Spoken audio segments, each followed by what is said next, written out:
இந்த வீடியோவில் நம்ம என்ன பார்க்க போகிறோம் அப்படின்னா TNEB assistant engineer competitive exam ப்ரிப்பரேஷனுக்காக EEE டிபார்ட்மெண்ட் சிலபஸ் வைஸ் அதனுடைய டாபிக் வைஸ் நோட்ஸ் எக்ஸ்பிளைன் பண்ணுறோம். ஸோ அந்த வரிசையில் இன்றைக்கி நம்ம பார்க்க போகிற டாபிக் என்ன அப்படின்னா கண்ட்ரோல் சிஸ்டமில் பிளாக் டயக்ராம். ஸோ இந்த டாபிக் தான் நம்ம பார்க்க போகிறோம். ஸோ இந்த டாப்பிக்கில் இருந்து ரொம்பவே இம்பார்ட்டன்ட் டாபிக் அப்படின்னு கூட சொல்லலாம். ஏன்னா கண்ட்ரோல் சிஸ்டமில் வந்து பார்த்திங்கன்னா பிளாக் டயக்ராம் ரிடக்ஷன் டெக்னிக்காக இருக்குது. தென் பிளாக் டயக்ராம்னா என்ன, தென் பிளாக் டயக்ராம் ரிலேட்டடான ப்ராப்ளம்ஸ் இருக்குது. தென் பிளாக் டயக்ராமில் இருந்து சிக்னல் ஃப்ளோ கன்வெர்ஷன் பண்ணக்கூடிய மெத்தடும் இருக்குது. ஸோ இந்த மாதிரி நிறைய கான்செப்ட்லாம் இருக்குது. ஸோ பிளாக் டயக்ராம்னா என்ன, அதுக்கான கான்செப்ட் என்ன அப்படிங்கிறத ரொம்ப கிளியராக புரிஞ்சுக்கணும். ஸோ அதனால் இந்த வீடியோ வந்து உங்களுக்கு ரொம்பவே யூஸ்ஃபுல்லாக இருக்கும் அப்படின்னு நினைக்கிறேன்.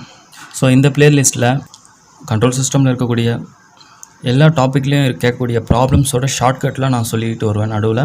ஸோ அது எல்லாமே உங்களுக்கு ரொம்பவே யூஸ்ஃபுல்லாக இருக்கும். சரி, வாங்க வீடியோக்குள்ளே போகலாம். முதல்ல பிளாக் டயக்ராம்னா என்ன அப்படின்றது நமக்கு தெரிஞ்சிருக்கணும். ஓகேவா? ஸோ இது எல்லாமே நம்ம படித்தது தான்.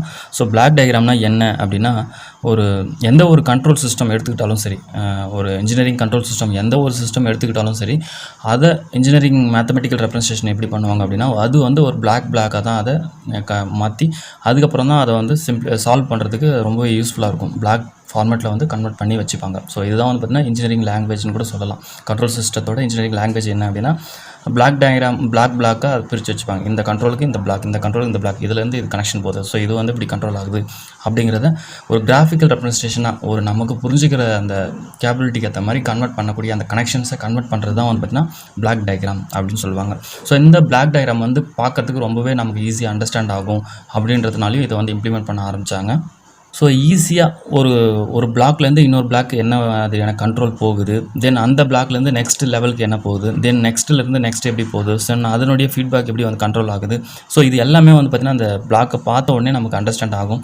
தென் அது மட்டும் இல்லாமல் ஈஸியாக புரிஞ்சுக்கிட்டு ஈஸியாக ப்ராப்ளம்ஸ் வந்து சால்வ் பண்ண முடியும் அப்படின்ற நோக்கத்தினால இந்த பிளாக் டயக்ராம் வந்து அறிமுகப்படுத்தினாங்க அப்படின்னு கூட சொல்லலாம்.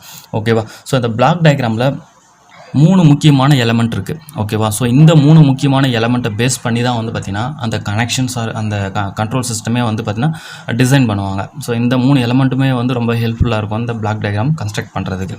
ஓகேவா? ஸோ அந்த 3 முக்கியமான எலமெண்ட் என்ன அப்படின்னா, ஃபஸ்ட்டு நம்ம பார்க்க போகிறது பிளாக். ஓகேவா? ஸோ இது one of the important element அப்படின்னு சொல்லலாம். செகண்ட் வந்து பார்த்திங்கன்னா சம்மிங் பாயிண்ட்.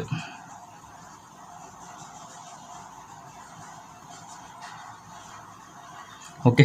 ஸோ இந்த சம்மிங் பாயிண்ட் ரெண்டாவது எலமெண்ட். மூணாவது முக்கியமான எலமெண்ட் என்ன அப்படின்னா பிரான்ச் பாயிண்ட்.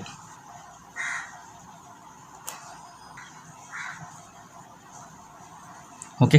ஸோ இந்த 3 முக்கியமான எலமெண்ட் தான் வந்து பார்த்திங்கன்னா இந்த பிளாக் டயக்ராமை கன்ஸ்ட்ரக்ட் பண்ணுறது ரொம்பவே ஹெல்ப்ஃபுல்லாக இருக்கும். ஓகேவா? ஸோ இந்த 3 எலமெண்ட்டை வச்சு தான் ஒரு பிளாக் டயக்ராமை டிசைன் பண்ணுவாங்க. எப்படி நம்ம வீட்டை வந்து செங்கல், சிமெண்ட், மணல் இதை யூஸ் பண்ணி ஒரு பில்டிங் கன்ஸ்ட்ரக்ட் பண்ணுறோமோ, அதே போல் இந்த பிளாக் டயக்ராமை இந்த 3 எலமெண்ட்டை யூஸ் பண்ணி தான் வந்து பார்த்திங்கன்னா பிளாக் டயக்ராமை கன்ஸ்ட்ரக்ட் பண்ணுவாங்க. ஓகேவா? ஸோ இந்த 3 எலமெண்ட்டுமே இல்லாமல் கன்ஸ்ட்ரக்ட் பண்ண முடியாது. ஓகேவா? ஸோ ஏதோ ஒரு விதத்தில் சம்மிங் பாயிண்ட்டோ வரும், இல்லைன்னா பிரான்ச்சிங் பாயிண்ட்டோ வரும். 3மே வரணும்னு அவசியம் இல்லை. பட் இது 3 தான் முக்கியமான, இது மட்டும்தான் வந்து இன்வால்வ் பண்ணி இதில் கனெக்ட் பண்ணுவாங்க அப்படின்னு தெரிஞ்சுக்க வேண்டியதான். ஓகேவா? ஓகே. ஃபஸ்ட்டு நம்ம பிளாக்கை பற்றி பார்க்கலாம். பிளாக்னா என்ன, பிளாக் எப்படி இருக்கும் அப்படிங்கிறத பார்க்கலாம். ஸோ பிளாக்னா என்ன அப்படின்னா, ஒரு சிஸ்டம் இருக்குது அப்படின்னு வச்சுக்கலாம். ஒரு கண்ட்ரோல் சிஸ்டம் இருக்குது அப்படின்னா அந்த கண்ட்ரோல் சிஸ்டமில் நம்பர் ஆஃப் காம்போனன்ட்ஸ் இருக்கும். அதாவது ஃபங்க்ஷன் காம்போனன்ட்ஸ், இந்த ஃபங்க்ஷனை செய்யக்கூடிய காம்போனன்ட்ஸ். ஃபார் எக்ஸாம்பிள் ஒரு ஆம்ப்ளிஃபையர் எடுத்துக்கிட்டாலும் சரி, அந்த ஆம்ப்ளிஃபையரில் யூஸ் பண்ணக்கூடிய அந்த காம்போனன்ட் இதுதான் வந்து பார்த்திங்கன்னா பிளாக். அந்த ஒரு பிளாக் இப்போ அந்த பிளாக்கை எப்படி ரெப்ரசன்ட் பண்ணுவாங்கன்னா ஒரு இந்த மாதிரி அதனுடைய சிம்பிள்ஸ் வந்து இப்படி தான் இருக்கும். ஓகேவா? ஸோ ஒரு பிளாக் இருக்கும், அந்த பிளாக் இப்படி தான் ரெப்ரசன்ட் பண்ணுவாங்க. ஸோ ஒரு இன்புட் இருக்கும், ஒரு அவுட்புட் இருக்கும். ஓகேவா? ஸோ இதுதான் வந்து பார்த்திங்கன்னா பிளாக். அதனுடைய சிக்னல் வந்து G of S அப்படின்னு சொல்லுவாங்க.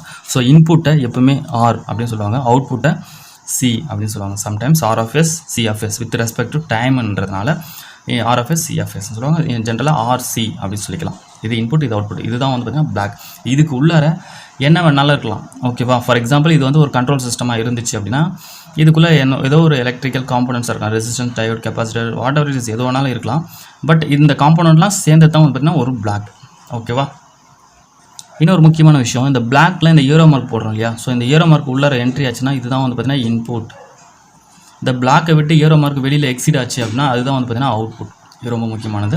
ஸோ ஒரு ஏரோ மார்க் உள்ளே என்ட்ரி ஆச்சு அப்படின்னா அது இன்புட் ஆகும். ஏரோ மார்க்கு உள்ளே லீவிங் ஆச்சு, வெளியில் போச்சு அப்படின்னா அது அவுட்புட் ஆகும் நம்ம கன்சிடர் பண்ணிக்கலாம். ஓகேவா. ஸோ இதுதான் வந்து பார்த்திங்கன்னா பிளாக் அப்படின்னு சொல்லுவாங்க. ஸோ இந்த பிளாக்கை பற்றி இன்னும் கூடுதல் தகவல் என்ன அப்படின்னா, இந்த பிளாக் உள்ளார இருக்கிறது எது பார்த்தா வந்துன்னா கெயின் அப்படின்னு சொல்லுவாங்க. ஸோ இந்த கெயின் எதை டிபெண்ட் பண்ணியிருக்கும், இந்த அவுட்புட் எப்படி இருக்கும் அப்படின்னா, இந்த பிளாக்கோட கெயின் இன்ட்டு இந்த இன்புட் சிக்னல். இன்புட் ஏதோ ஃபார் எக்ஸாம்பிள் இன்புட் வந்து ஏதோ ஒரு 2 இருக்குன்னு ஃபார் எக்ஸாம்பிள் சொல்கிறேன் அப்படின்னா, தென் அவுட்புட் எப்படி இருக்கும் அப்படின்னா 2Gs அப்படி கிடைக்கும். ஓகேவா. ஸோ இது ரெண்டுத்தையும் மல்டிப்ளை ஆகிட்டு அவுட்புட்டில் கிடைக்கும். ஓகே. ஸோ இது பிளாக் டயக்ராம் ரிடக்ஷன் டெக்னிக்கில் நான் கிளியராக சொல்லியிருப்பேன். ஸோ அதை தெரிஞ்சுக்கணும் அப்படின்னா மேலே ஐ பட்டன் கொடுப்பேன். ஸோ அதை ப்ரெஸ் பண்ணி அந்த வீடியோ பாருங்கள். ஸோ இந்த ஒரு பிளாக்னா என்ன அப்படின்றது தெரிஞ்சிருக்கும். ஓகேவா. ஸோ இன்புட்டில் கொடுக்குறது அப்படியே மல்டிப்ளை ஆகிட்டு அவுட்புட்டில் கிடைக்கும். ஸோ இந்த கெயினாக கூட இந்த இன்புட் 2 மல்டிபிள் பண்ணி அவுட்புட்டில் கிடைக்கும். ஸோ இது is called a block. Okay.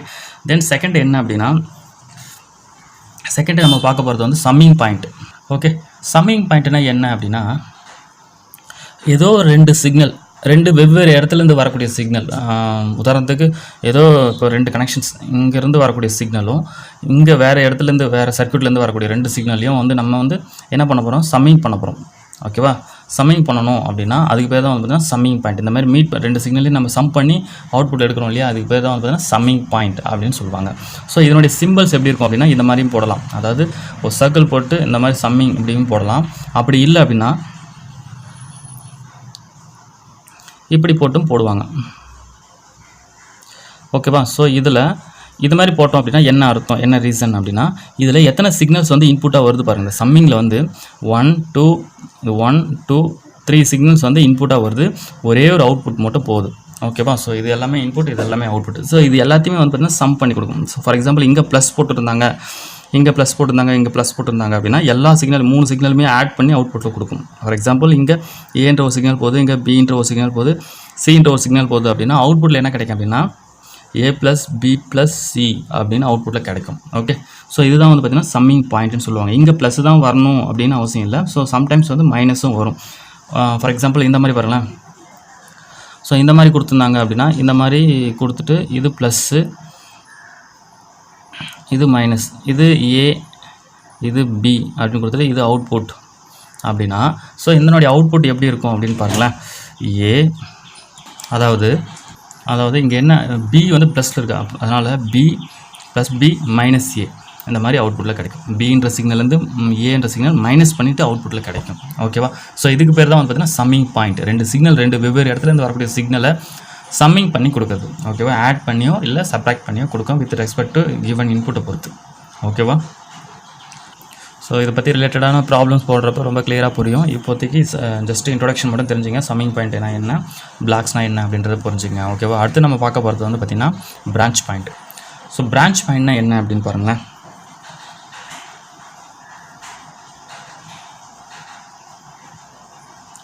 Okay.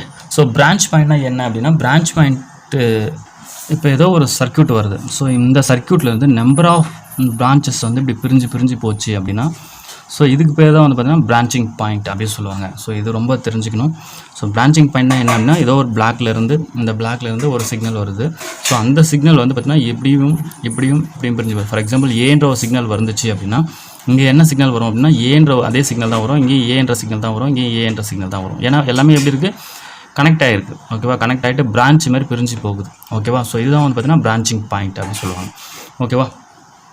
So இந்த பிரான்ச்சிங் பாயிண்ட் எதுக்கெல்லாம் யூஸ் ஆகும் அப்படின்னா, இந்த பிரான்ச் பாயிண்ட்டு ஒரு பிளாக்கு இன்னொரு பிளாக்கையும் கனெக்ட் பண்ணுறதுக்கு, அதாவது ஒரு பிளாக்கையும் இன்னும் ஒன்றுக்கு மேற்பட்ட பிளாக்கையும் கனெக்ட் பண்ணுறதுக்கு இந்த பிரான்ச் பாயிண்ட் வந்து யூஸ்ஃபுல்லாக இருக்கும். தென் ஒரு சம்மிங் பாயிண்ட் கனெக்ட் பண்ணுறதுக்கும் இது யூஸ் ஆகும். ஓகேவா. So block diagram reduction and then block diagram ரிலேட்டடான ப்ராப்ளம்ஸ் போடுறப்பையும் இந்த பிரான்ச் பாயிண்ட்னா என்ன அப்படிங்கிறது ரொம்பவும் கிளியராக உங்களுக்கு புரிஞ்சிடும். ஓகேவா. ஸோ ஆல்ரெடி தெரிஞ்சிருக்கும். பிகினர்ஸ்க்கு இது தெரிஞ்சுக்கணும் அப்படின்றதுக்காக நான் இவ்வளோ கிளியராக சொல்லிட்டுருக்கேன். ஓகேவா. இந்த 3 முக்கியமானது தான் வந்து பார்த்திங்கன்னா இந்த பிளாக் டயக்ராமில் இருக்குது. ஓகேவா. ஸோ பிளாக்னா என்ன, சம்மிங் பாயிண்ட்னா என்ன, பிரான்ச் பாயிண்ட்னா என்ன அப்படின்றத ஒரு பேசிக் ஃபண்டமெண்டல் நம்ம தெரிஞ்சுக்கிட்டோம் அப்படின்னா, தென் அதனுடைய கேரக்டரிக்ஸ், பிரான்ச் பாயிண்ட்னா என்ன, அது என்ன மாதிரியான சிக்னல் எப்படி பண்ணி கொடுக்கும் அப்படின்றதையும், தென் சம்மிங் பாயிண்ட்னா என்ன, அது என்னென்ன வேலையெல்லாம் பண்ணும் அப்படிங்கிறதையும், தென் பிளாக்னா என்ன அப்படிங்கிறதையும் நம்ம கிளியராக அதனுடைய பிரின்சிபல்ஸை புரிஞ்சுக்கிட்டோம் அப்படின்னா பிளாக் டயக்ராம் ரிடக்ஷன் ப்ராப்ளம் போடுறதுக்கு கொஞ்சம் யூஸ்ஃபுல்லாக இருக்கும். தென் அது மட்டும் இல்லாமல் பிளாக் டயக்ராம் ரிடக்ஷன் டெக்னிக் கிட்டத்தட்ட வந்து ஒரு 11 ரூல் இருக்குது. அந்த 11 ரூலுமே ரொம்ப ஈஸியான ஒரு ரூல் தான். ஸோ அதையும் நம்ம கிளியராக புரிஞ்சுக்கிட்டோம் அப்படின்னா கண்டிப்பாக அந்த பிளாக் டயக்ராம் ரிடக்ஷன் ரிலேட்டடாக கேட்கக்கூடிய எல்லா ப்ராப்ளமுமே வந்து ரொம்ப சூப்பராக ஈஸியாகவே ஆன்சர் சால்வ் பண்ணிடலாம். ஓகேவா?